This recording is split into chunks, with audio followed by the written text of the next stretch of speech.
Buy now, pay later for groceries. Back in the news, and I've been telling you guys, it is coming that these people are financing groceries and defaulting on their eggs and bacon that they're buying from the grocery store. Buy now, pay later usage for groceries nearly doubles as consumers struggle with food costs. So now let's look into a little bit into the data to see who actually uses that. So in a survey conducted in April of 2,000 consumers ages 18 to 79, around half reported having to use buy now, pay later services. Of those consumers, 25% of respondents said they were using buy now, pay later loans to buy groceries, up from 14%. And it is just crazy to see that, hey, all these loans are from buying eggs, of buying milk, and it's not like, hey, let's do a TV. Let's buy a $1,000 TV and split it up for a few weeks and just pay a few $100s. No. It is for eggs, half and half, creamer, and dairy product, and whatever else you buy, pasta sauce, pizzas. So now let's look at who else does it. Approximately 30% of Americans, that fits with the survey that I've done, have used buy now, pay later services. This translates to roughly almost 120 million people. A 2024 survey by TransUnion found that 50% of adults Americans have used buy now, pay later at least once. So have I done it? Yes, I have. I've tried it for my channel to see, what are these people going through? And it is actually so easy to do. When I did it with Amazon because I was like, oh, let me just find a product that I've needed anyways to test it out for the channel. And I tested it out. And I did it with Amazon, and I don't know what it was again. I think it was like Klarna or something. You didn't even have to put in your credit score. It just said, hey, split up these payments in 4 payments over, I think it was like four weeks or something like that. Can't remember. And it was just like, okay, let's do that. And yeah, I tried it out, and it was quite simple, quite easy to manage. So now people ask me, hey, when is buy now, pay later a good idea and when not? Because there's so many people using it.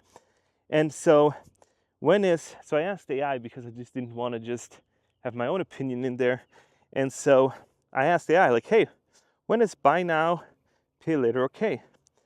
When used occasionally for short-term cash flow issues, you're sure you can pay it back on time, the service charges no interest, and avoid late payments, you're tracking spending, do not open multiple buy now, pay later loans. So I would agree with that. And I would say, hey, if you're just like, hey, I need to get to my next paycheck, or I have money coming in and I'm kind of cash strapped, let me do that. Yeah, probably seems like a pretty legit thing. But when you have to do it every single time at a grocery store, I don't think so. So when does it become problematic? You're using buy now, pay later for necessities like food every month. It signals you're living beyond your means. You're missing payment, which can lead to failed collections and credit score damage. You can take out multiple buy now, pay later loans at once. It's easy to lose track and get overwhelmed. It makes financial trouble instead of solving it. So it is crazy to think that all these loans are going to be due at one point, and you got to make the money back. You can't just say, hey, I'm just going to take out these loans and not worry about them. Just because you kick the can down the curve like the government doesn't mean that, hey, you can keep doing that, because the government can just print money. You, unfortunately, and I do not have that capabilities of actually printing more money. And this brings me to another topic that I see a lot in the comment sections, and we do need to address it. People are wealthy everywhere I look in Colorado. So when I look at that and I say, what does financially great look to you like?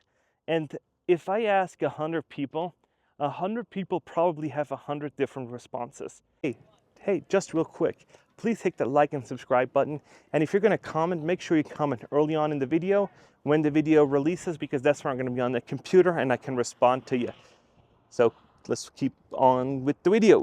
When they say, what does financially successful look like? What does financial independence look like? What does success look like? Success is defined, everybody has their own definition of success. Somebody wants to retire in Montana and have a farm. Somebody wants to have a small beach condo. Somebody wants to just retire in their apartment earlier and just not worry about the bills and just live super below their means and just have an easy, not having to go to work and not being stressed about their bills, but say, hey, I live comfortably, but I don't have anything flashy. And now, when we're looking at all these people that are going around renting boats and renting cars and leasing and doing all these other things, that does not portray success. Why not? Because if you have a good credit score, then you can go out and lease a BMW, a Mercedes, a Bentley, a Porsche, whatever you want, you can basically afford on the monthly payments. So does that make you successful? It makes you look successful, but does that make you successful? And I don't think that necessarily makes you look that necessarily makes you successful. It makes you look successful because they say, oh, you gotta make the payments. Yeah, you do, but at one point the music's gonna stop. And then if you don't have the money, if something happens to you, then they'll take the car away. Now, if you have the money all stacked up and you're doing good, then there's no issue. But what the problem comes to is when you're gonna do that lifestyle of, hey, let me just look super rich, let me fake it till you make it, it will catch on to you. And if that is faster than you can actually make it, and the bill comes due, you're in trouble. And a lot of Americans think like, oh, I'll just fake it till I make it. I lived in Miami, that rented lifestyle that they call on the Playboy lifestyle in Miami, or the LA lifestyle where you rent Urises, you rent Lambos, and you do all kind of that to portray to look successful, so to speak. And I know not everybody's like that, but there are people that say, hey, if I can just get that one deal, I'm good. Most of the times what happens is that, hey, before you get that one deal, you're gonna be doomed. And so how do you do that? Hey, you don't have to look successful to be successful. I know very, very wealthy people that drive Toyotas, that drive Camrys, that drive F-150s, that drive normal BMWs. They don't have the M series. They just have a normal one, and they just say, that works for me. I lease them, and then after the lease term's up, I get another one. And so you got to look at like what do wealthy people do, and how can I identify it? Just because clothes, cars, everybody can get that. You can see everybody can go get Gucci and Louis. You just put it on buy now, pay later services, and you can then buy those things. That those don't make you successful. They make you look successful, but they don't make you successful. And now this is where another comment comes in, because we in society put pressure on ourselves to look and feel successful.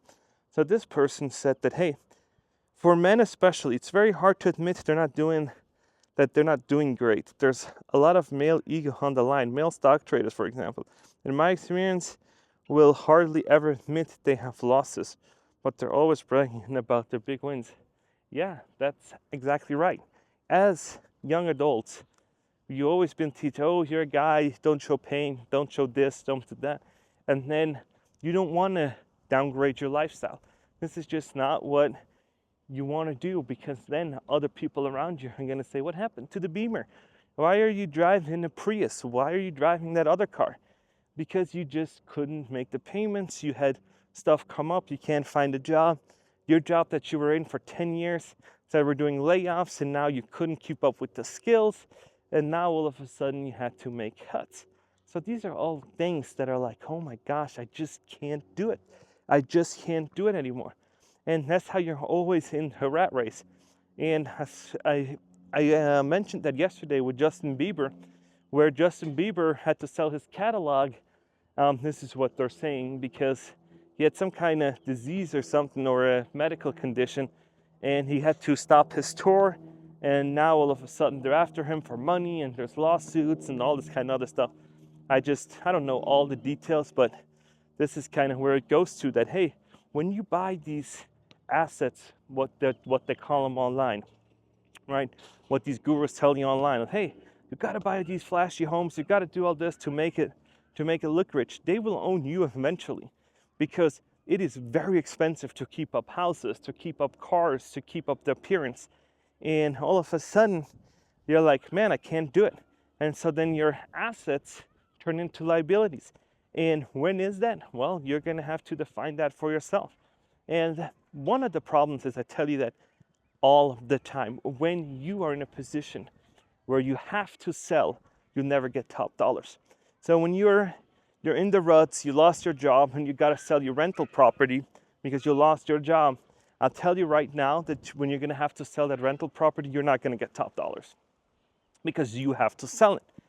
And it's way, way better when you want to sell it because, hey, the market condition's great, rents are up, I did everything to it, I'm going to get top dollar, so let's throw it on the market. Because it's a hot market, everything's going crazy, and then you can sell it. But most people have to sell when they're down. When they're down on their luck, they got to get rid of assets. And whenever people say, oh, doom and gloom content, yeah, somebody's fall is always somebody else's rise.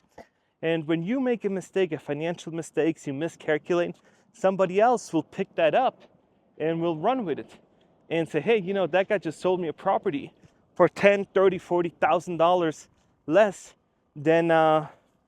than its value because I made him an offer. He needed the money, so he wanted out. And there's going to be so many more deals like that to come. I think in the next year and a half, you'll see a lot more deals where people need to get out, and you can then just make them an offer, and they would say, you know what, we're ready. Weren't ready before, but now we are, and we're ready to take that offer. And you can see on Zillow in Florida, I think it's all over the housing market. I think there's only isolated pockets where there's still strong housing market. Everywhere else, people are starting to decrease their listings. They make cuts, and it sits on the market longer. And there's markets in Florida that have just been hit really hard with so much supply that that getting an offer on your place is that there's a race to the bottom because they're saying, I got so many to pick and choose from, I don't know which one. And so you have so many to pick from, and then it's like, hey, let's write an offer over here, see if they take that much money, way, way less. Because you, as a buyer that's going to come into housing market or whatever, have to protect your downside.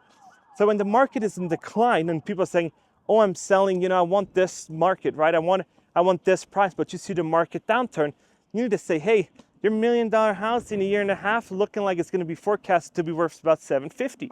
So I cannot, because I might only stay in there 1 or 2 years or something, I cannot pay you $800 what you're asking. I'll pay you $720 because I need to get out of it and something like that. And hey, if they don't want to take it, then don't. Because they will then say in 6-7 months, they will then have to decrease their price because it just costs them so much to hold it. So don't get worried if your offers don't get accepted now and you're like, it's not, I haven't done that, but I've been looking. Because people with cash are always going to be king. That's what they say. And look at Warren Buffett. Like him or not, he just stepped down, but his company is sitting on more money than ever. And people in the upwards market were laughing at him and saying, ha, ha, ha. He lost his touch and all that. And all of a sudden, now we're seeing a downturn. And when I look at the downturn, I was like, this guy is sitting on so much money. He's just waiting for these companies to lose value or to have bad news come out so he can swoop in and get a deal. And this is how you become super wealthy. That's how true wealth is made. It's made during downturns in the market, not upward swing. You can probably get 25, 30, 40% more net worth over those times. But fortunes are truly made during downturns in the market where you can come in with cash. And I know some people wrote me and said, I felt like I left out. I felt like I missed out on this whole bull run because I stocked cash. I did all this other stuff. You just wait. Your time will come. When? I couldn't tell you. I don't have a crystal ball. But in the near future, you're going to get stocks on discount. You can get housing on discounts. I think I saw a report like in Houston, Texas, or Austin, rents are down 20%. And now all of a sudden you're like, hey, what does that do? That decreases property prices also. All of a sudden, you with the cash dictate price. And yeah, you're lucky if you were one of those ones, because I'm telling you, all these ballers with no dollars are gonna get busted, I'm telling you. So people that took out loans, did all this kind of other stuff, to do Turo, jumping on Turo trends, doing all these other ones. No good. So what do you guys think about all that buy now, pay later for groceries, everything? I think it's crazy. Something has to give. So yeah, let me know what you guys think, and I'll see you in the next one. And yeah, this is beautiful, beautiful Las Vegas. And please like and subscribe if you haven't. And yeah, make sure to also hit that bell notification so we can chat when I post a video.